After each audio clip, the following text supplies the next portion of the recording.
어제 오늘 이게 날씨가 너무 좋지 않아서 우리 성도님들 집에서 온라인으로 예배에 참여하는 분들이 많이 계신 것 같습니다. 오늘 비록 공동의회가 있지만 성도님들의 안전이 중요하다고 판단해서 어제 문자를 돌렸고요. 오늘 함께 나오신 분 그리고 온라인으로 예배 참여하시는 모든 분들 마음을 모아서 하나님께 예배하면 좋겠습니다. 함께 주님께 찬양하도록 하겠습니다. 하늘의 문을 여소서, 이곳을 주목하소서. 주님 향한 노래가 꺼지지 않으니 하늘을 열고 보소서. 이곳에 임재하소서. 주님을 기다립니다. 기도의 향기가 하늘에 닿으니 주여 임재하여 주소서. 이곳에 오셔서 이곳에 앉으소서. 이곳에서 드리는 예배를 받으소서. 주님의 이름만이 오직 주의 이름만 이곳에 있습니다. 한 번 더 하겠습니다.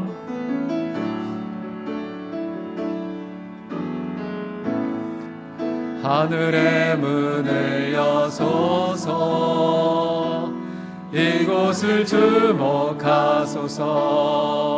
주를 향한 노래가 꺼지지 않으니 하늘을 열고 보소서. 이곳에 임재하소서. 주님을 기다립니다. 기도의 향기가 하늘에 닿으니 주여 임재하여 주소서. 이곳에 오셔서 이곳에 앉으소서. 이곳에서 드리는 예배를 받으소서. 주님의 이름만이 오직 주의 이름만 이곳에 있음. 이곳에 오셔서 이곳에 앉으소서. 이곳에서 드리는 예배를 받으소서.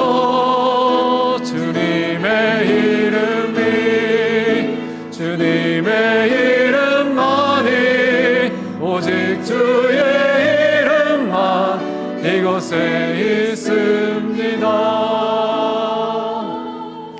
이 시간 다 같이 우리 하나님께 기도하겠습니다. 일주일의 삶 지켜주신 하나님께 감사하고, 혹시 주님 앞에 범죄와 허물이 있다면 하나님 용서해 주십시오.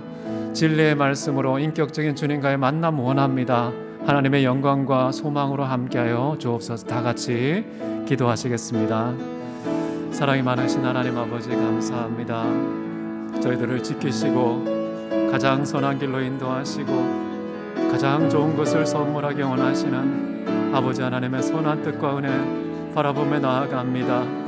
주여 저희들의 죄와 허물을 용서해 주시고 하나님을 더 사랑하고 더 경외하고 더 의지하고 더 순종하는 저희들 되기를 원합니다. 그리스도 예수의 본을 받고 살아가는 저희 모두가 되게 하여 주옵소서.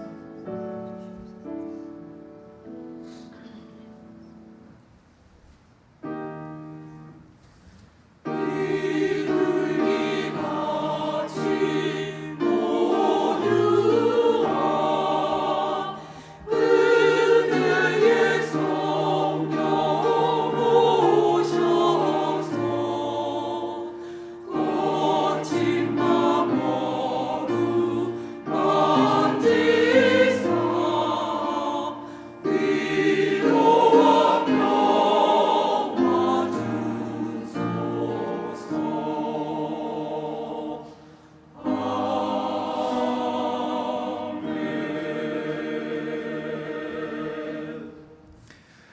우리를 지극히 사랑하시는 하나님 아버지, 오늘도 주의 거룩하신 이름 기념하기 위해 예배의 자리에 왔습니다. 주님, 저희가 영과 진리로 예배할 수 있도록 성령께서 처음과 나중을 주관하여 주옵소서. 우리의 모든 부끄러운 죄악 십자가 앞에 다시 내려놓고 회개하고 용서를 구합니다. 깨끗게 하시고 회복시켜 주옵소서. 육신의 질병과 마음의 고통과 삶의 억울함, 답답함, 주님께서 함께 하심으로 이 모든 시험과 역경 다 이길 수 있도록 은총 베풀어 주시기를 원합니다. 자녀들에게 가장 좋은 것 주기를 원하시고 가장 선한 길로 인도하기 원하시는 주님, 사람의 욕망을 따라 허탄한 길 걷지 않도록, 실족하지 않도록 붙들어 주시고 오직 하나님께서 닦아놓으신 진리의 거룩한 길만 걷도록 이끌어 주옵소서. 오늘도 주님께서 친히 하나님의 거룩한 말씀으로 성령의 거룩한 임재로 함께 하셔서 저희들을 만나 주시고 하나님의 영광을 목격하는 예배의 시간 되게 도와 주시옵소서. 찬양과 기도와 말씀과 교제를 통해 하나님 홀로 영광 받아 주시며 우리 안에 한없는 영광과 기쁨 가득하게 인도하여 주옵소서. 존귀하신 예수 그리스도 이름으로 기도했습니다. 아멘. 다 같이 사도신경으로 하나님 앞에 우리의 신앙을 고백하시겠습니다. 전능하사 천지를 만드신 하나님 아버지를 내가 믿사오며 그 외아들 우리 주 예수 그리스도를 믿사오니 이는 성령으로 잉태하사 동정녀 마리아에게 나시고 본디오 빌라도에게 고난을 받으사 십자가에 못 박혀 죽으시고 사흘 만에 죽은 자 가운데서 다시 살아나시며 하늘에 오르사 전능하신 하나님 우편에 앉아 계시다가 저리로서 산자와 죽은 자를 심판하러 오시리라. 성령을 믿사오며 거룩한 공회와 성도가 서로 교통하는 것과 죄를 사하여 주시는 것과 몸이 다시 사는 것과 영원히 사는 것을 믿사옵나이다. 아멘. 찬송가 84장 함께 찬양하시겠습니다.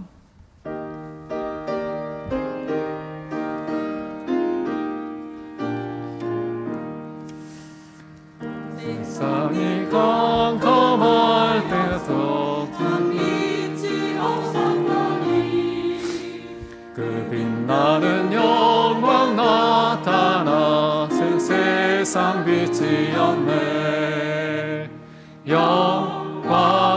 영광의 주, 영광의 주, 밝은 금이 내게 비추었네. 영광의 주, 영광의 주, 이 세상에 빛은 오직 주 예수님. 주 말씀을 믿는 사람들 그 암이 시원하고 주 명령을 준행하는 자 그 길이 환하겠네. 영광의 주, 영광의 주, 밝은 금이 내게 비추었네. 영광의 주,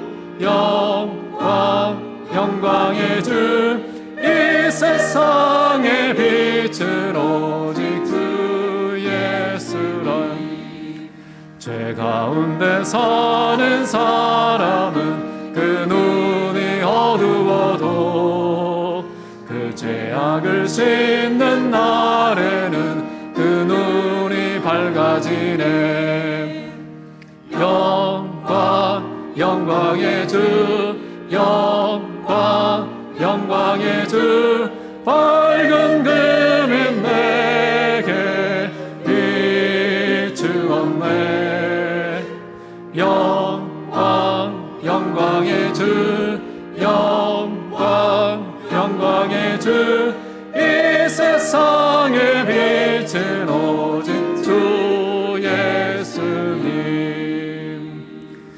김문택 집사님 나오셔서 기도해 주시겠습니다. 기도드리겠습니다. 한량없는 은혜와 사랑이 가득하신 하나님 아버지, 주님의 이름을 경배하며 우리에게 귀한 주의를 허락하시어 예배드림으로 하나님 앞으로 나아갈 수 있도록 인도해 주신 하나님께 감사와 찬양을 올려드립니다. 구원의 소망과 희망이 되시는 예수님께서 이 땅에 오심을 기다리는 대강절 마지막 주일을 맞이하며 빛 대신 주님의 임재를 오늘도 사모합니다. 오늘 드려지는 예배 속에서도 최선을 다해 신령과 진정의 예배로 하나님께 나아갈 수 있도록 예배드림에 대한 우리의 마음과 자세를 올바로 세워 주시옵소서.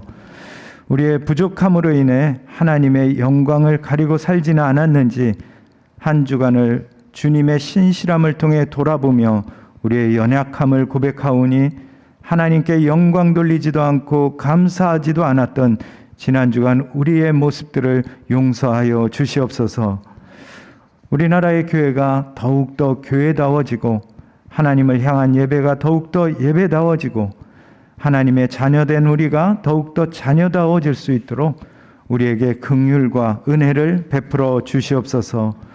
오늘도 우리가 하나님 앞에 드리는 예배가 다른 목적이 아닌 오직 하나님으로 인한 예배, 하나님의 이름만이 높여지는 예배가 되어지도록 신령과 진실함으로 가득한 이 시간이 되게 하여 주시옵소서. 예수님을 간절히 기다리는 마음으로 오늘 말씀을 간절히 기다려오니 말씀을 증거해 주실 한병수 목사님 가운데도 성령 하나님의 권능으로 더욱더 감동해 주셔서 그 말씀을 통해 우리가 깨닫고 삶의 실제로 이어지는 산재물 되기에 부족함 없도록 우리를 인도하여 주시옵소서. 특별히 하나님께서 전주대, 비전대, 영생고, 세대부고를 더욱더 눈동자와 같이 살펴주시고 특별히 우리 전주대학교회가 하나님의 귀한 학원 사역도 잘 감당하는 데 부족함이 없도록 인도하여 주시옵소서. 예배를 위해 곳곳에서 섬기는 한 사람 한 사람을 축복해 주시고 성가대의 믿음의 고백을 흡향하여 주시옵소서. 늘 주님의 은혜와 사랑이 넘쳐나는 예배로 영광 드리는 이 시간이 될 수 있도록 허락해 주실 줄 믿사옵고 이 모든 말씀 우리의 꿈과 비전이 되시고 능력이 되시는 예수 그리스도의 이름으로 기도드리옵나이다. 아멘.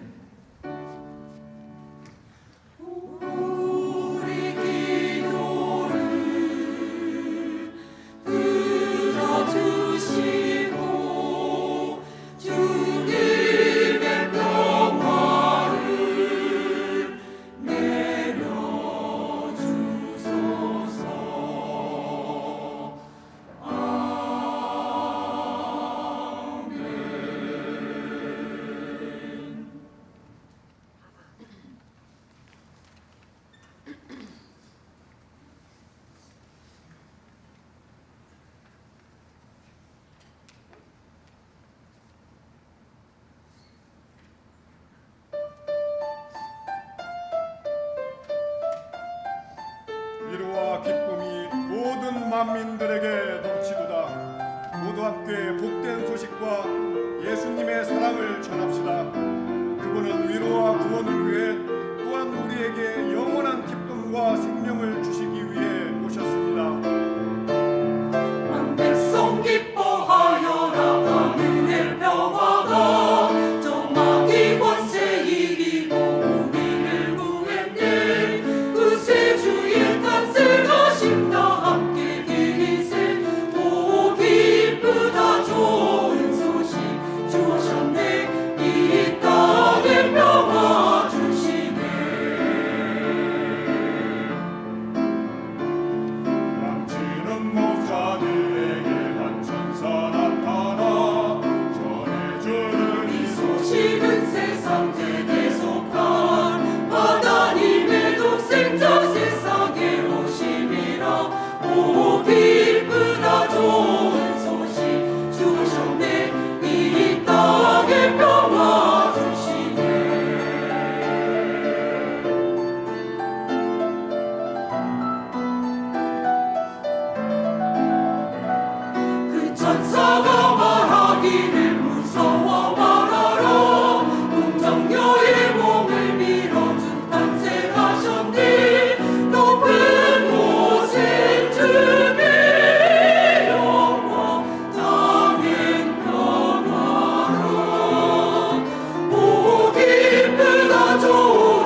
귀한 찬양 감사합니다. 이 시간에는 서로를 축복하며 하나님께 찬양 드리는 시간입니다. 다 같이 일어나서 서로를 안부하고 악수하고 인사하며 축복하는 찬양 함께 드리겠습니다. 당신은 하나님의 언약 안에 있는 축복의 통로, 당신을 통하여서 열방이 주께 돌아오게 되리. 당신은 하나님의 언약 안에 있는 축복의 통로, 당신을 통하여서 열방이 주께 예배하게 되리.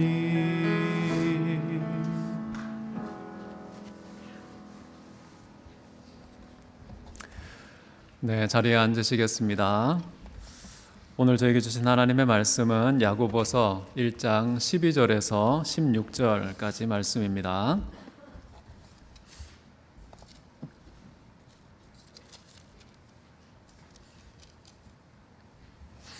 제가 한 절, 여러분이 한 절 교독하도록 하겠습니다. 시험을 참는 자는 복이 있나니 이는 시험을 견디어 낸 자가 주께서 자기를 사랑하는 자들에게 약속하신 생명의 면류관을 얻을 것이기 때문이라.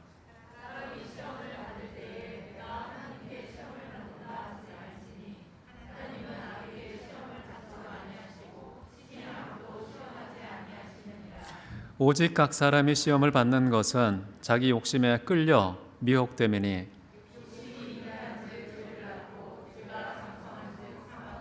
같이 읽겠습니다. 내 사랑하는 형제들아 속지 말라. 아멘. 오늘은 1년을 돌아볼 때 하나님께서 우리의 삶을 어떻게 인도해 오셨는지, 그 인도하는 가장 중요한 추동력은 어떤 것이었고 지금까지 지내온 하나님의 은혜는 또 무엇인지 돌아보는 시간 되시기를 바라고, 지금도 혹시 진행형 시험이 있다면 그 원인은 무엇이고 해결책은 어떤 것인지 함께 생각하는 시간 되시기를 바랍니다. 자, 오늘 본문에서는 야고보가 시험을 참는 자에게 복이 있다라고 말합니다. 그리고 그 시험의 궁극적인 원인이 무엇인지 우리로 깨닫게 하고 절대 속아서는 안 된다. 많은 사람이 속고 있다는 뜻이겠죠. 속지 않는 비결이 말씀에 새겨져 있기 때문에 말씀을 바르게 할 때 우리는 바른 대처법도 얻을 수 있다고 생각을 합니다. 12절을 한번 보십시오. 시험을 참는 자의 복에 대해서 야고보가 말합니다. 먼저 시험 당하는 자의 이 복은요, 참는 것 자체가 복이라는 것입니다. 어떤 사람은 시험에 걸리면 그 시험장을 뛰쳐나가서 홀가분한 그런 해방감을 위해서 시험을 등지고 떠나는 사람도 있습니다. 해방의 몸부림은 어쩌면 굴러온 복을 차버리는 어리석은 일은 아닐까라고 저는 생각을 합니다. 인간은 무지하고 무능하기 때문에 시험의 분량과 길이가 얼마나 될지, 그리고 그것을 스스로 조절할 수도 없는 사람입니다. 그래서 시험을 참으면서 다 지나갈 때까지 묵묵히 기다리는 것, 이것이 우리가 취하는 태도인데 어떻게 보면 마치 실패자의 모습처럼 보입니다. 손해보는 것 같습니다. 그렇지만 인내하는 동안에 우리 인격의 뾰족한 부위가 깎입니다. 인생의 근육도 생기고요, 신앙도 더욱 단단해지는 복을 얻습니다. 우리가 생각해야 될 것은요, 아무리 지독한 시험이 오더라도 여전히 하나님의 주권 아래에서 일어나는 일이라는 것입니다. 그리고 반드시 하나님은 그 시험 당하는 자에게 피할 길을 주시는 분이시다라는 것이죠. 이런 하나님을 우리가 믿는다면 시험을 대하는 태도가 달라질 수밖에 없습니다. 하나님을 전혀 고려하지 않으면 전혀 다른 태도가 나오지만 시험을 주관하고 계시고 그 시험 가운데 우리에게 피할 길을 주시는 정말 사랑의 하나님께서 함께 하신다라고 믿는다면 우리는 그 시험을 피하는 것 자체가 능사가 아니라는 사실도 깨닫습니다. 시험을 피할 길 찾기에 골몰하는 그런 태도보다는요, 이런 시험조차 허락하신 하나님의 뜻 찾기에 집중하게 될 것입니다. 그리고 그 뜻을 찾을 때까지 시험을 그냥 지나가도록 놔두지를 않습니다.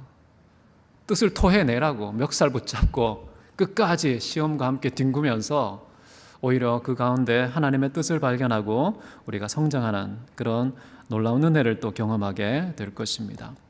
시험이 빨리 끝나는 게 좋은 것일까요? 후딱 지나가는 게 좋을까요? 그게 진정한 시험의 의도 또는 복이 아니라는 것을 우리가 알아야 되겠습니다. 그렇기 때문에 하나님의 때에 하나님의 방식을 따라 그 시험이 왔다가 지나갈 때까지 묵묵히 인내하며 받아들이는 것, 이런 태도를 취하는 것이 시험을 대하는 우리의 지혜로운 모습이 아닌가 생각을 합니다. 시험을 참으면요, 모든 시험을 오직 하나님의 지혜와 능력으로만 해결할 수 있구나, 극복할 수 있구나 라는 그런 영적인 안목과 판단력도 얻을 수 있습니다. 사실 우리가 살아서 숨쉬며 움직이는 모든 행하는 일들은 우리 스스로 할 수 있는 것이 하나도 없습니다. 그런데 평소에는 그걸 잘 모릅니다. 그런데 우리에게 불가피한 시험이 닥쳤을 때에는 내가 할 수 있는 것이 아무것도 없구나, 지금까지 시험 없이 무탈하게 멀쩡한 삶을 살아온 것은 하나님의 은혜였구나, 내 실력으로 말미암은 결과가 아니구나라는 실상을 드디어 눈뜨고 보게 될 수 있는 기회도 바로 시험을 통해서 주어지는 것이다 라고 생각합니다. 자, 그런 시험을 참는 자는 하나님께서 인정된 자가 된다고 우리에게 가르쳐주고 있습니다. 시험을 견뎌낸 자라는 말보다는요, 인정받은 자라고 번역하는 게 더 좋은데요. 인정이라는 것은 한 사람의 됨됨이와 자질이 어떠함을 확실히 그렇다라고 여기는 것인데요. 참는다는 것은 그 자체로 자신의 손익보다는 하나님의 섭리를 존중하며 받아들인다라는 메시지가 담겨 있습니다. 그 고통과 시련을 참는다는 것에서 이미 우리는 무엇을 더 존중할 것이냐를 결정한 셈이죠. 나의 손익이 기준이라면 가장 손해가 적어지고 유익이 커지는 방향으로 판단하고 처신할 겁니다. 그러나 참는다라는 것은 그 모든 걸 주관하시는 하나님의 섭리 존중한다라는 뜻이고, 그 섭리가 궁극적으로는 하나님의 자녀인 우리들에게 유익할 것이라는 확신, 신뢰 같은 것이 다 인내 속에 반영되어 있는 것이죠. 인내하는 사람은 그런 하나님의 섭리에 자신을 맡기는 사람으로 인정된다라고 볼 수 있습니다. 하나님의 뜻이 자신을 통해서 성취되고 하나님의 영광이 자기의 아픔 속에서도 드러나고 선포되고 빛나는 그런 사람 되기를 묵묵히 받아들이는 것, 이것이 바로 참는다라는 것입니다. 고통은 나에게, 영광은 하나님께 돌려지는 그런 방식으로 자기를 부인하는 사람이 인내하는 사람이라고 볼 수 있겠습니다. 하나님의 뜻을 존중하고 하나님의 영광을 1순위로 삼고 하나님을 의지하며 사는지 아니 사는지, 그것의 검증은 인내의 여부에 의해서 가늠된다라고 볼 수 있겠습니다. 한 사람의 가치관과 인생관, 이 평화의 시대에는 잘 확인되지 않습니다. 그러나 첨예한 이해관계가 들어가면, 의해관계 속으로 들어가면 그가 취하는 태도에서 비로소 드러나는 게 아닌가 생각합니다. 여러분, 인내는 그냥 저절로 되는 게 아닙니다. 어떻게 해서 인내가 가능할까요? 그것은 좀 더 뒷부분에 보십시오. 12절 중간 부분에 보시면요, 주께서 자기를 사랑하는 자들에게 라는 말 속에 함축되어 있습니다. 사랑이 시련을 이깁니다. 하나님을 사랑하면요, 어떠한 시련도 참고 견디는 능력이 생깁니다. 인내는 나의 실력이 절대 아닙니다. 하나님을 사랑하지 않으면 단 한순간도 버틸 수 없습니다. 시련은 헛된 애착을 제거하고 하나님만 사랑할 수밖에 없도록 우리 인생의 등을 떠미는 아주 특이한 사랑의 길잡이와 같습니다. 사랑으로 인내하는 자에게 주어지는 선물이 있다고 말합니다. 보면은 약속하신 생명의 면류관을 얻을 것이다 라고 여기에 기록되어 있습니다. 영원한 생명, 사도 바울은 이것이 거짓이 없으신 하나님께서 영원 전부터 감추어 두신 것이라고도 표현했습니다. 그래서 결국 영원 전부터 감추어진 생명의 면류관을 약속된 자들에게 주시는데요. 그것이 뭐겠습니까? 예수입니다. 예수. 예수님은 만세 전부터 감추어진 우리에게 약속하신 생명의 면류관이라는 것이죠. 여러분, 생명보다 더 소중하고 근본적인 선물은 없습니다. 시험을 참으면 생명만이 본질이고 다른 모든 것들은 비본질에 불과하다라는 사실을 깨닫는 복을 누립니다. 시험을 참는다는 것은 내게 있는 많은 것들 빼앗기고 상실하고 파괴되는 그런 일들을 감수하는 것인데요. 그런 시험을 통해서 우리가 깨닫는 것은 무엇입니까? 그렇게 파괴되고 빼앗기고 상실하는 그 모든 것들은 궁극적인 복이 아니구나라는 사실을 우리는 시험을 통한 상실을 통해서 깨닫습니다. 어거스틴이라는 사람이 있습니다. 그분은 교회의 교부라고 하는데요. 이분은 심지어 악한 자들이 형통한 것, 이것도 우리에게 주는 간접적인 시험인데요. 막 우화가 치밀지 않습니까? 속이 확 뒤집어질 것 같은 이 부조리와 모순적인 이 세상을 볼 때 우리는 시험을 당합니다. 실족할 뻔할 것입니다. 그런데 왜 악한 자들이 형통할까? 그 형통을 가능하게 하는 요소들은 뭡니까? 두루 오래 사는 거 아닙니까? 건강한 거 아닙니까? 그리고 물질을 많이 가지는 거, 권력을 갖는 거, 높은 지위를 갖는 거, 많은 사람들 앞에 떵떵거리며 사는 것이 형통이라고 우리는 생각하잖아요. 그런데 악한 자들이 그걸 누린다고요. 그런 누림을 하나님께서 허락하신 이유는 무엇일까? 아우구스티누스라는 사람은 이렇게 해석을 합니다. 그거 진짜 복이 아니라는 증거야. 악한 놈들도 가질 수 있는 것들이야. 그러니까 거기에 대한 미련을 접으라고 이야기를 합니다. 진짜 우리가 추구해야 될 궁극적인 복은 무엇이냐? 악한 자들은 절대 맛도 볼 수 없는 하나님만 하늘로부터 주실 수 있는 것이 진짜 복이다는 것을 깨닫게 하기 위해서, 고집스러운 인간의 가치관을 변화시키기 위해서 허락하신 섭리가 악한 자의 형통이다 라고 이야기하는데 저는 고개를 끄덕끄덕거렸습니다. 맞는 말 같아서.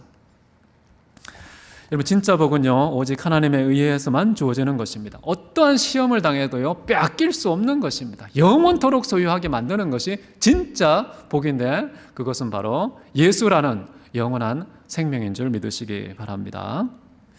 그래서 우리는 시험을 당하면 어떠한 것을 포기할 수 있는지, 어떤 것까지도 포기해도 되는지라는 것을 분별할 수 있는 지혜를 얻습니다. 여러분은 무엇을 얻으려고 인내하고 계십니까? 생명의 면류관 외에는 아무것도 기대하지 마십시오. 어리석은 기대에 발등 찍힙니다. 면류관이라는 것은 승리했을 때 머리에 씌워주는 영광의 관을 말하는 것이죠. 참는 자가 영광의 면류관, 생명의 면류관을 취한다는 것. 이 인내라는 것이 얼마나 강력한 승리의 비결인지, 인내의 가치가 얼마나 높은 것인지를 설명하는 내용이기도 합니다. 저는 이것이 예수님의 가르침에 충실한 것이라고 생각하는데요. 너희의 인내로 너희 영혼을 얻으리라. 끝까지 견디는 자는 영생을 얻으리라 라는 말씀에서 우리가 확인할 수 있는 것처럼, 인내라는 것은 영원한 생명과 연결되어 있는 놀라운 선물이라는 것이죠. 저는 주님께서 자신이 친히 인내의 왕으로서 가장 탁월한 인내의 본을 우리에게 보이신 분이라고 생각하고, 지금도 우리의 죄를 길이 참으시는 인내의 본보기를 보이고 계시는 것이죠. 그런 분이 인내의 비밀을 가르쳐 주신 것을 야고보가 잘 받아서, 인내는 이런 것이야, 영원한 생명, 약속된 그것을 수납하고 우리의 것으로 누릴 수 있는 비결은 인내에 있다고 말합니다. 사람들이 볼 때 인내를 가치로 쳐줍니까? 전혀 눈길도 주지 않죠. 인내는 패자들, 루저들의 삶의 지혜라고 얘기를 합니다. 그렇지만 하늘의 지혜라는 사실을 우리는 믿습니다. 13절을 한번 보십시오. 이제 누구든지 시험을 받을 때에 내가 하나님께 시험 받는다고 말하지 말라고 말합니다. 내가 하나님께 시험을 당한다. 시험에 빠지면 대부분의 사람들은요, 그 시험의 원인을, 잘못을 누구에게 돌립니까? 내 잘못을 성찰하고 돌보지는 않고요. 꼭 타인에게 전가하는 태도를 취합니다. 그리고 원인을 찾기 위해서 타인의 가장 아픈 약점을 찌릅니다. 그리고서 실토할 때까지 그 아픔을 계속 유지합니다. 그래서 사실과 무관한 그런 아픔, 약점 모든 사람 갖고 있거든요. 그래서 그것을 꺼내서 실토하는 순간 그것을 보편화시켜서 이것의 문제도 그것 때문이야 라고 해서 남에게 덤탱이를 씌우는 것이죠. 아주 고약한 인간의 버릇인데요. 그러나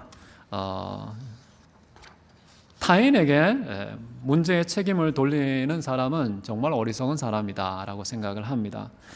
왜냐하면 성장의 기회를 잃기 때문입니다. 타인에게 잘못이 있다고 생각하는 순간 나에게는 책임이 없다는 거잖아요. 그러니까 나의 잘못을 돌아볼 필요가 없는 것이고 고칠 필요는 더더욱 없는 것이죠. 근데 문제가 만약에 나에게 있다고 판단하면 어떤 태도를 취합니까? 무엇이 진짜 문제인지 검토하고요. 그 문제를 어떻게 해결할지를 고민하고요. 그 해결책을 찾기 위해서 끊임없이 탐구하다가 찾으면은 나를 완전히 고칩니다. 성장하고 변화되는 기회가 바로 문제가 터졌을 때인데 그 문제의 잘못을 타인에게 떠넘김으로 말미암아 스스로 굴러온 그 변화의 성장의 기회를 차버리는 것이죠. 그래서 모든 문제에서 자신의 잘못을 인정하고 책임을 지려는 사람, 모든 부분에서 성장합니다. 특정한 부분이 아니라 모든 문제에 대해서 다 나의 잘못을 찾는 사람은 모든 분야에서 성장하게 되어 있어요. 그 사람이 한 달만 지나보십시오. 그런 태도로 1년만 지나보세요. 10년이 지났다고 생각해 보세요. 완전히 다른 사람으로 변해 있습니다. 알아보지 못할 거예요. 지금의 내가 10년 후에도 똑같으면요, 자기의 잘못을 한 번도 인정하지 않은 사람이고 고치지 않은 사람이고 성장하지 않은 사람이에요. 이마에 세월의 주름이 푹푹 파여도 여전히 어린아이 같은 사람들이 있습니다. 왜 그럴까요? 타인에게 잘못을 찾고 자꾸만 추궁하고 따지면 자기는 성장하지 못하게 되는 것입니다. 책임을 떠넘기면 성장의 부진만이 아닙니다. 타인과 자신의 관계가 깨어지는 부작용도 생깁니다. 자신의 잘못을 정직하게 인정한 사람은 타인의 신뢰를 얻습니다. 타인의 잘못을 나의 것으로 삼는다면 타인의 존경까지 얻을 수 있습니다. 덕스러운 사람은요, 좋은 성과가 발생하면 타인에게 공로를 돌립니다. 그러나 나쁜 결과가 나오면 그 책임을 자신에게 돌립니다. 하지만 꼭 못난 사람들은 잘못은 타인에게, 공로는 나에게 돌리는 이런 역전이 나타나게 되죠. 그러면 타인과의 관계 깨질 수밖에 없어요. 관계가 깨어지는 정도가 아닙니다. 아주 적대적인 관계로 발전할 가능성이 높습니다. 그래서 죄를 짓고서도 면피하는 그런 사람의 주변에는요, 이웃이 없고요, 원수들만 득실거립니다. 시험의 책임을 타인이 아니라 하나님께 돌리는 사람들도 있습니다. 지금 본문에 보니까요, 13절 보십시오. 시험 받을 때에 내가 하나님께 시험 받는다 라고 하는 사람들이 있기 때문에 야고보는 그렇게 하지 말라고 말하는 것이죠. 문제의 책임은 잘못을 저지른 사람에게 있습니다. 그런데 하나님은 잘못을 저지른 적이 있습니까? 하나님께는 죄가 없으세요. 하나님은 의로운 분입니다. 의로운 분이기 때문에 행하는 것마다 의로운 일입니다. 어떤 것도 잘못을 찾을 수 없고 잘못의 책임을 돌릴 수도 없는 무흠하신 완전한 하나님. 지혜자는 이런 말을 했습니다. 사람이 미련하기 때문에 자기 길을 굽게 하고서 마음으로 하나님을 원망한다. 구약이나 신약이나 똑같습니다. 자기가 잘못해놓고 하나님께 책임을 떠넘기는, 또 어떤 사람이 이런 말을 합니다. 사람의 미련함 그 자체가 하나님의 부실한 창조에서 기인한 거 아니냐, 그러니까 창조자의 책임이 있다 라고 주장하는 사람도 있습니다. 이에 대해 전도자는요, 하나님은 사람을 정직하게 지으셨으나 사람들이 많은 꾀를 낸 것이다 라고 아주 정확하게 진단해주고 있습니다. 인간의 존재와 행실에 대해서 하나님은요, 어떠한 잘못 책임 없습니다. 존재가 부패하고 행실이 불의한 문제의 책임은 오롯이 인간 자신에게 있다. 하나님을 원망하는 것은 하나님의 무지에서 비롯된 것인데요, 여기 보면은 왜 그러냐, 하나님은 악에게 시험받지 아니하시는 분이다, 친히 아무도 시험하지 아니하시는 분이다 라고 나옵니다. 이거 모르니까 하나님께 책임 떠넘긴다 라는 말이겠죠. 하나님은 악에게 절대 시험 받으실 수 없습니다. 시험은 언제 받습니까? 연약한 자가 강한 자에 의해서 당하는 거 아닙니까? 무지한 자가 똑똑한 놈한테 당하는 거 아닙니까? 근데 하나님은 어떻습니까? 가장 천하무적의 무한한 능력을 갖고 계신 전능하신 하나님이세요.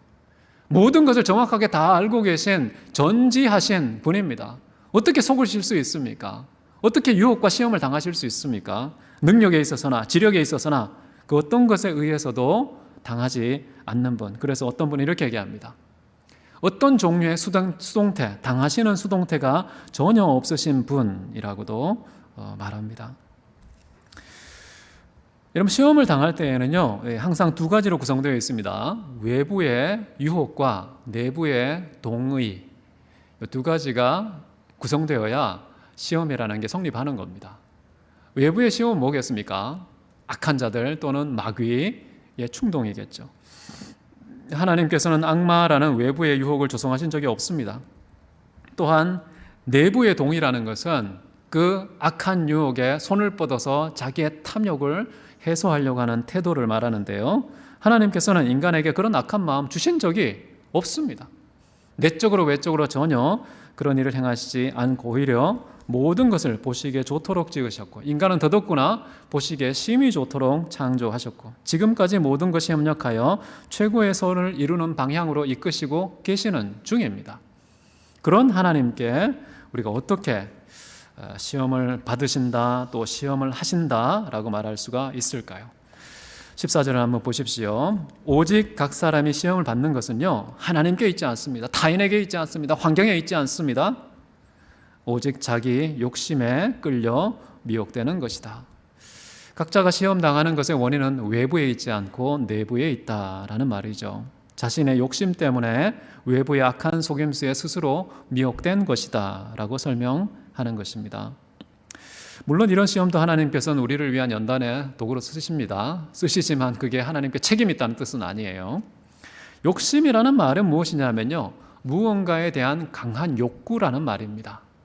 무조건 나쁜 게 아니에요. 욕구 자체는 모든 사람에게 하나님께서 창조할 때부터 넣어두신 창조의 한 부분이라고 저는 생각을 합니다.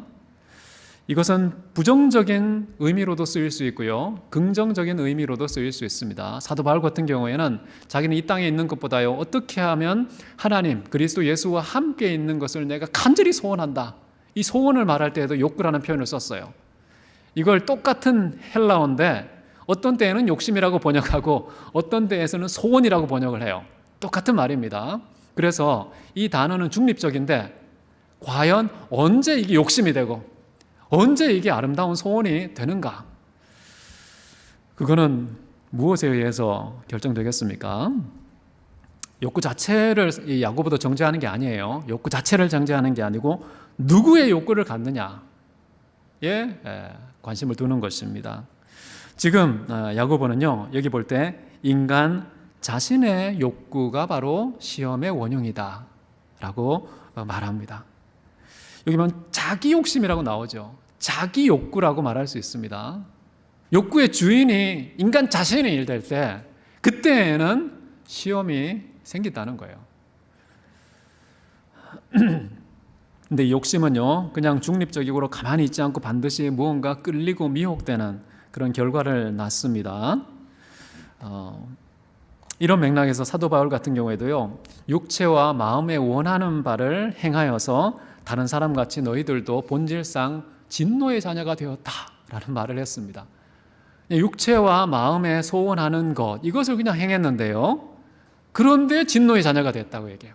아니, 자기 욕구에 충실했는데 그냥 진노의 자녀가 된다는 게 억울하지 않습니까? 근데 예수님이 이런 말을 한 적이 있습니다. 너희가 본다고 하니 그저 죄가 있느니라, 이런 말씀을 하셨어요. 말도 안 되잖아요. 우리가 뭐 본다고 하는 것 자체가 문제라고 생각하지 않는데 본다고 하니 죄가 그저 있느니라, 이런 말을 하셨어요. 요거를 욕구에 적용해 보십시오. 너희가 무언가를 원한다고 하니 그저 죄가 있느니라. 그저 시험에 이끌려서 미혹되고 빠지는 것입니다. 참 특이한 지적입니다. 문제는 뭐냐 하면 이런 욕구, 인간의 욕구, 이것을 정지할 수 있는 능력, 이걸 멈추게 하는 능력, 이것을 해결하는 능력이 인간에게 없다는 것이 가장 큰 문제입니다. 그래서 육체의 욕구를 이기는 사람 아무도 없다. 이것은 사실이고요. 또 하나의 사실이 있습니다. 이 욕구, 육체적 욕구를 절제하고 제어할 수 있는 유일한 해결책이 하나 있다고 사도 바울은 얘기하는데요. 그게 바로 성령의 욕구라는 겁니다. 성령의 소욕은 육체의 소욕을 거스린다, 이루지 못하게 만든다라고 사도 바울은 분명히 얘기를 하는 것이죠. 그래서 여러분, 성령이 굉장히 중요한 분입니다. 성령이 무엇을 원하시는지 아주 민감해야 되고요. 그 소원을 우리가 적극적으로 받아들여야 되고요. 그 소원에 합당한 말과 행동을 해야 된다는 겁니다. 이거 마귀가 알까요, 모를까요? 알고 있어요.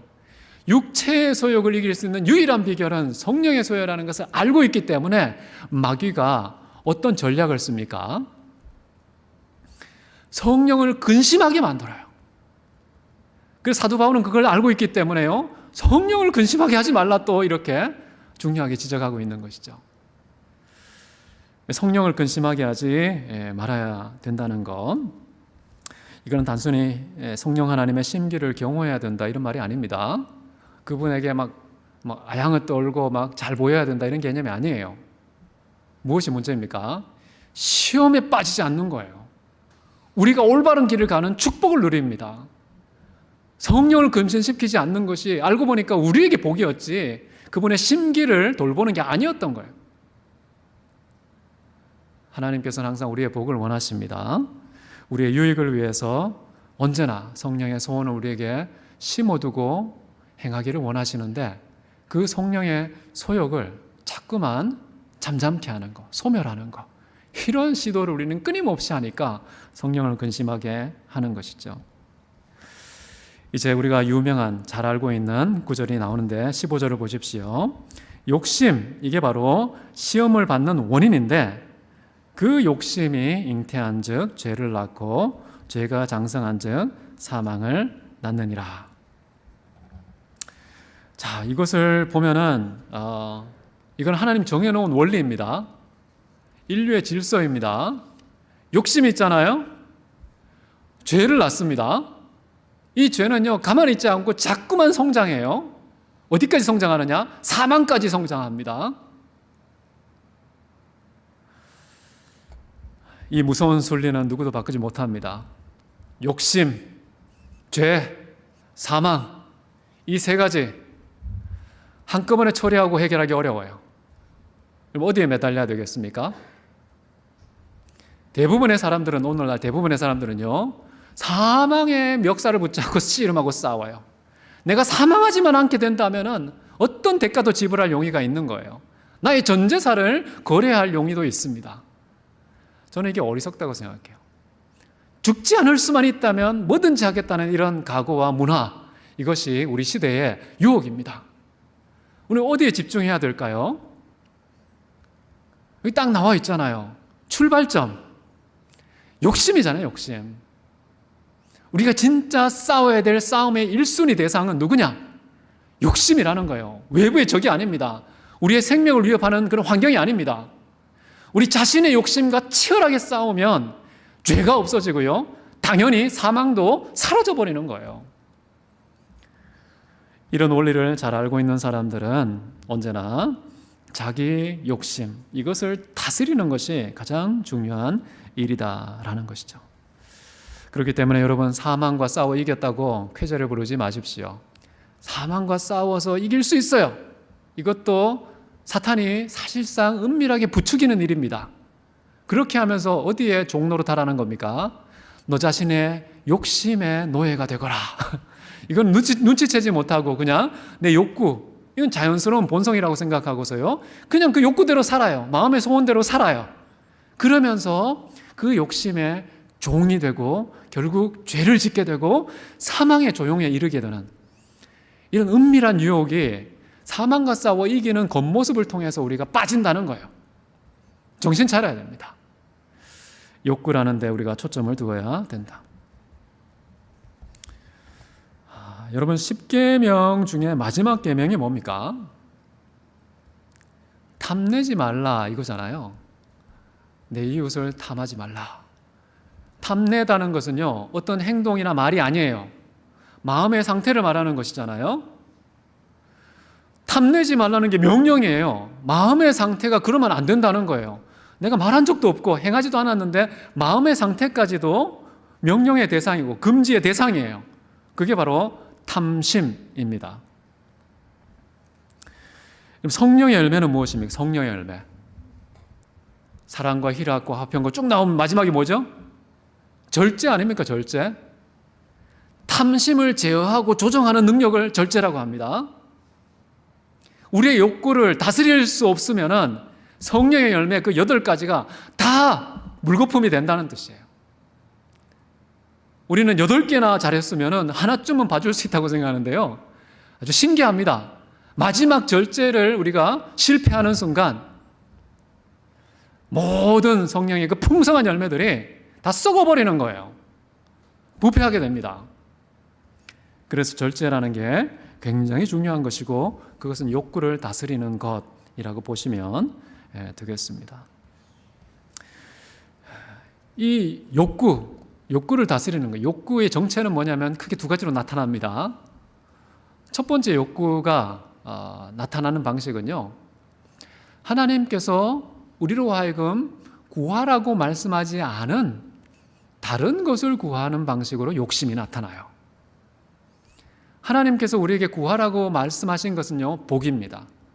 근데 하나님이 구하라고 말씀하지 않은 것은 복이 아니라 그 구하는 것 자체가 저주예요. 형벌입니다. 그런데 우리는 세상 사람이 좋아하는 기호를 나의 기호로 받아들이고 성령의 기호를 밀어내고서 육체의 소욕을 따라서 엉뚱한 것을 추구하는 그런 태도를 취할 때에 탐하지 말라, 욕심내지 말라, 욕심에 이끌려 우리가 시험에 빠지는 그런 결과가 초래된다는 거예요. 자, 그렇기 때문에 우리가 마땅히 구할 것을 알아야 된다. 근데 우리는 몰라요. 그래서 성령께서 우리로 하여금 마땅히 구할 것을 알게 하시고 친히 탄식하시면서 우리를 위해 간구해 주십니다. 성령과 친하셔야 돼요.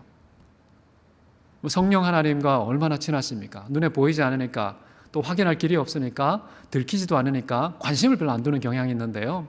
여러분, 성령 하나님과 아주 친하셔야 됩니다. 친한 유일한 비결은요, 날마다 회개하는 겁니다. 하나님, 내가 내 뜻대로 살았습니다. 내 소원대로 살았습니다. 이런 죄를 저질렀습니다. 하나님 용서해 주십시오 하면은요, 성령께서 나에게 아주 풍성하게 강하게 임하십니다.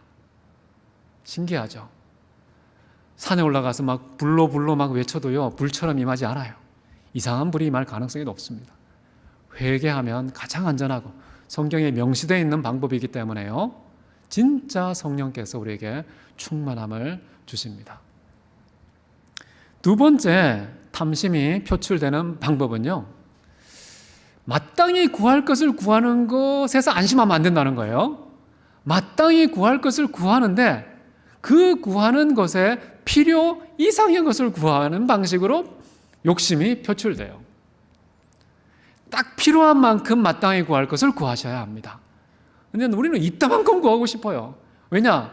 더 많이 가진 것이 권세니까, 더 많이 가진 것이 사람들 앞에 인정받는 그런 근거가 되니까 더 많이 구하려고 해요. 근데 그러지 말라고 합니다. 예수님께서도요, 일용할 양식을 구해야 돼. 필요한 것만 구하라는 것이죠. 모세도 뭐라고 말합니까? 먹을 만큼만 거두어라. 만나를 구할 때에도요, 하늘에서 무한대의 인분이 땅에 주어졌지만 먹을 만큼만 거두라고 분명히 얘기를 했습니다. 하늘의 창고가 무한해요. 그래서 필요한 만큼만 구하라는 거. 지혜자는 또 이렇게 말했습니다. 나로 하여금 부하게도 마옵시고 가난하게도 마옵시고 필요한 양식을 주옵소서라고 말하면서, 내가 부하면은 게을러질까 봐, 내가 가난하면 도둑질할까 봐, 이 2가지로 인해서 하나님의 영광이 먹칠할까 봐 적당한 만큼만 주십시오. 필요한 만큼만 주십시오. 이렇게 기도한 거예요. 이게 바로요, 욕구를 다스리고 제어하는 방법입니다. 그래서 여러분, 마땅히 구할 것은 많이 구할수록 좋은 거 아니야? 이렇게 생각하지만 그렇지 않다는 거예요. 전도서에 보면 그런 말이 나옵니다. 마땅히 구하지 않아야 할 것은 뭐냐면요, 어리석음입니다. 미련함이에요. 그런데 지나치게 미련하지 말며, 지나치게 악하지 말며, 마땅히 구하지 않아야 될 것도 지나치면 안 된다는 얘기를 하면서요, 그 다음에 마땅히 구할 것으로서 의로움과 지혜, 지식, 이건 우리가 하나님의 형상이라고 말하는 거 아닙니까? 구해야 되잖아요. 근데 그럼에도 불구하고요, 아주 특이한 표현을 합니다. 지나치게 지혜로운 자가 되지 말며, 지나치게 의로운 자가 되지 말며. 적정선이 있다는 것입니다. 저도 믿음의 사람들을 많이 만나보니까요, 이런 사람이 있어요. 예수님보다 더 의로우려고 하는 사람이 있어요. 예수님을 경쟁자로 생각하는 거죠. 성경보다 더 똑똑하려고 하는 사람이 있어요. 성경의 계시는 좀 하수들이 다루는 것이고 좀 더 높은 차원의 계시를 추구하는 그런 사람들도 있는데요, 이런 사람들 상당히 위험합니다. 반드시 그 욕심, 탐욕 때문에요, 지식의 탐욕, 지혜의 탐욕, 의로움의 탐욕 때문에 죄를 짓게 됩니다. 사망에 이릅니다. 자, 그렇기 때문에 우리가 마땅히 구할 그것에 대해서도 적정선을 추구해야 된다는 거 잊지 않았으면 좋겠습니다. 적정선을 구하는 방법은 뭐가 있을까요? 적정선을 구하는 방법이 중요합니다. 우리가 뭔지 많이 가졌어요. 이 적정선을 구하려면 어떻게 해야 됩니까? 막 쓰레기통에 집어넣으면 절대 안 됩니다. 그러시면 안 돼요. 정말 마땅히 구할 것이 하나도 낭비돼서는 안 되거든요. 그렇기 때문에 버리는 방식으로 적정선을 유지하면 안 되는 거예요. 버림이 아니라 나눔이다 라는 거예요. 여러분 정말 지혜로우십니까? 여러분 필요한 이상의 지혜가 있습니까? 미련한 자들에게 나눠주십시오. 끊임없이 그들의 필요를 채워주기 위해서 곁에 있으면서 지혜의 공급자가 되시면요, 지혜의 적정선에 이르러서요, 신기하게도 하나님께는 영광, 이 땅에는 평화와 사랑이 가득하게 됩니다. 돈이 많잖아요. 그 돈 쓰레기통에 넣지 마십시오. 헌금통에 나누십시오. 그렇게 나누면은요, 지갑은 얇아져요. 손해보는 느낌이 팍팍 듭니다. 그래서 많이 떨려요. 이 잡은 손이 헌금통까지 가는데 얼마나 먼지, 이게 오래 걸립니다, 그냥. 그런데요, 정말 나에게 남는 그런 필요 이상의 것, 그것을 헌금통에 넣잖아요. 그러면 내 욕망의 노예가 되지 않습니다. 내가 돈이라는 이 환경에 지배를 당하지 않는 승리가 선언됩니다. 진정한 자유와 해방이 이런 방식으로 선포되고 누리는 거예요. 헌금하면서요, 나를 지배하는 것은 하나님 외에 그 어떤 것도 없다는 선언을 하는 것입니다. 그 짜릿한 자유와 기쁨을 만끽한 자들은 나누기 힘씁니다. 더 많은 게 좋지 않다는 걸 알아요. 더 많은 것이 오히려 균형을 깨뜨리고 나로 하여금 더 강한 탐욕에 이르게 하고 죄에 빠지게 만들고 사망에 이르게 한다는 것을 알고 있기 때문에 그렇습니다. 나눔은 지혜입니다.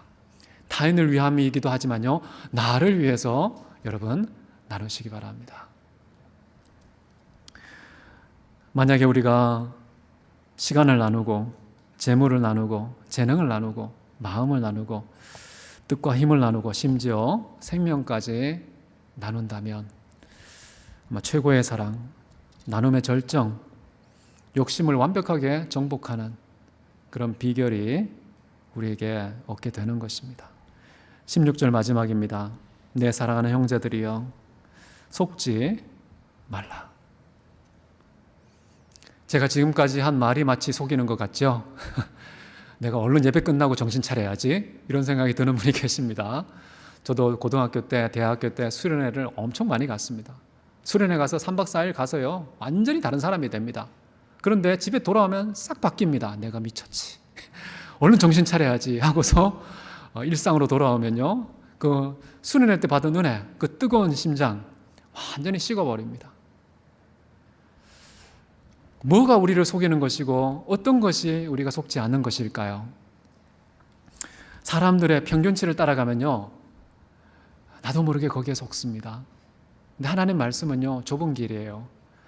그 길 가는 사람이 많지가 않아요. 그러니까 다수결에 의해서 이것이 마치 속는 것 같은 느낌이 와요. 근데 여러분 절대 그렇지 않다는 거 믿으시고요. 정말 하나님 앞에서 우리가 싸워야 될 대상은 다른 어떤 사람, 타인이 아니라 그 사람을 정죄하고 그 사람 비판하는 게 아니라 책임과 잘못을 떠넘기는 게 아니라 내 욕구가 문제구나, 나 자신이 문제였구나 라는 사실을 깨닫고 끊임없이 하나님 앞에 엎드리면 내가 변합니다. 성장합니다. 인격이 단단해지고요, 인생이 견고해지고요, 믿음의 담력이 생깁니다.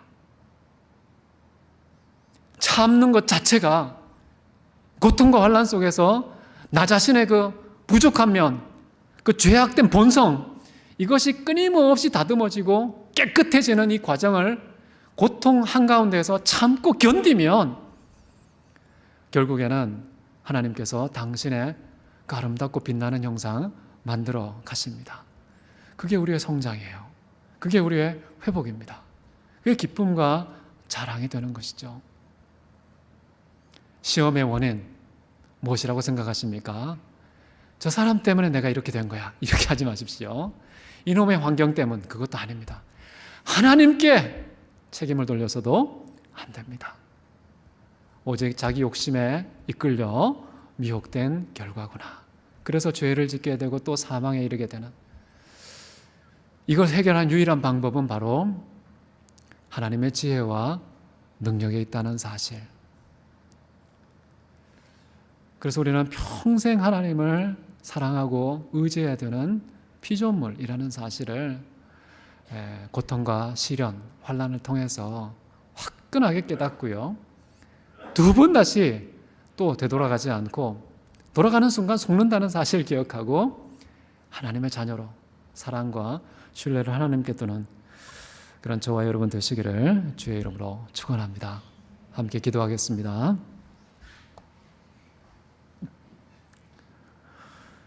시험을 피해가는 사람은 아무도 없습니다. 모든 사람들의 발 앞에는 시험의 돌부리가 있습니다. 발견하고 피하지 않으면 넘어질 수밖에 없습니다. 그 돌부리를 사전에 제거하는 유일한 방법이 욕심의 광기를 제어하는 것임을 함께 나누었고, 그 욕심을 제어하는 유일한 비결이 또한 하나님을 사랑하는 것에 있다는 것, 하나님을 의지할 수밖에 없다는 것 기억하고 우리 자신을 신뢰하지 않게 하시고 환경의 변화에 몰두하지 않게 하시고 현혹되지 않고 속지 않는 저희들이 되게 도와 주시옵소서. 하나님 말씀이 진리입니다. 하나님의 뜻이 답입니다. 하나님 자신이 우리의 유일한 영원한 해결책 되신다는 사실 기억하고 힘들고 어려울 때마다 하나님 더 사랑하는 방식으로 이기게 하옵소서. 나 자신을 더 성찰하고 자기를 부인하는 방식으로 이기게 하옵소서. 타인을 더 사랑하고 섬기고 돌보고 나누는 방식으로 이기게 하여 주시옵소서. 그런 승리의 면류관 우리에게 주실 주님을 찬송하며 존귀하신 예수 그리스도 이름으로 기도했습니다. 아멘. 교회에 광고 말씀드리도록 하겠습니다. 오늘 다과는 5구역에서 준비해 주셨습니다. 영하의 아주 추운 온도이기 때문에 옆에 친교실에서 준비되어 있으니까 드시면서 아름다운 교제 나누시길 바라고요. 예배 끝난 후에 공동회의가 바로 진행됩니다. 모든 성도님들은 특별히 세례를 받으신 분에 제한됩니다.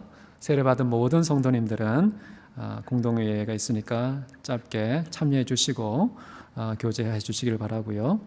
그리고 내년도에 달력 준비되어 있는데 아직 가져가지 못한 분들은 한 분씩 챙겨가시기를 바랍니다. 그리고 클린 봉사 신청 오늘도 우리가 주보에 실었는데요. 적어서 함께 교회를 아름답게 가꾸는 일에 협조해 주시기를 바랍니다. 그리고 전 교인 성경 통독 이것이 또 마무리되고 있는 시점인데요. 우리가 좀 특이한 방식을 취합니다. 성경 한번 읽으면은 선물을 받아야 돼라는 생각을 할 수 있는데요. 오히려 10,000원을 기부하는 겁니다. 아니, 성경인데 죽도록 고생했는데 10,000원까지 털어가? 이 못된 교회가 있나? 라고 생각할 수 있겠지만 일독하게 하신 하나님께 감사하는 마음으로 나에게 복이니까 10,000원을 헌금해서 귀한 일에 쓰이면 좋겠는데요. 현재 26만 원 적립되어 있습니다.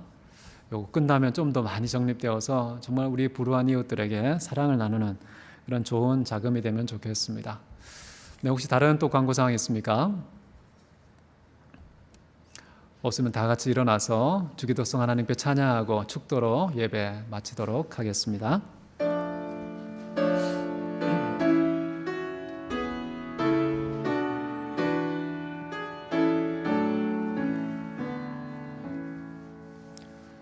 하늘에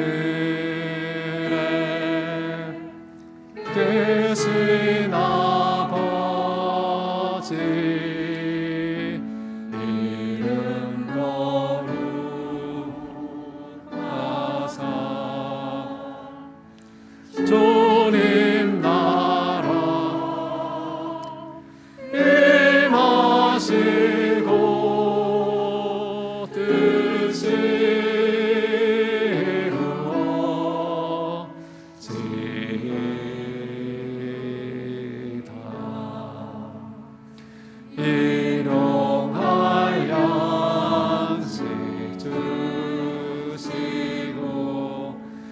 우리들의 큰 죄 다 용서하옵시고 또 시험에 들게 마시고 악에서 구원하소서. 대개 주의 나라 주의 권세 주의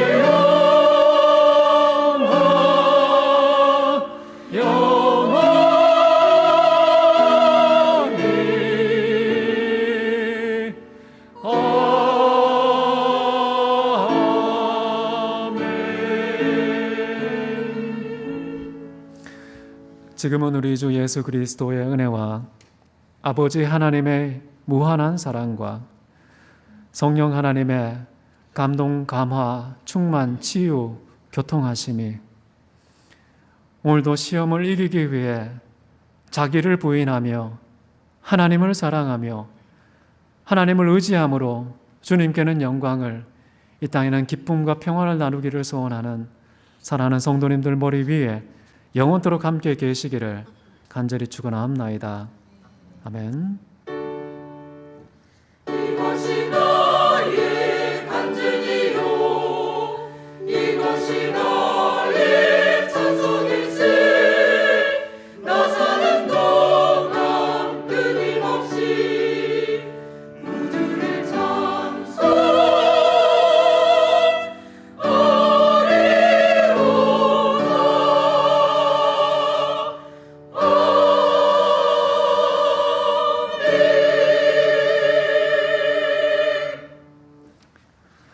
네, 모든 예배 마쳤습니다. 우리 성도님들은 자리에 앉아주시고요. 목사님께서 우리 좀 같이 도와주시겠습니까? 우리 자료를 좀 배부해 주시면 감사하겠습니다.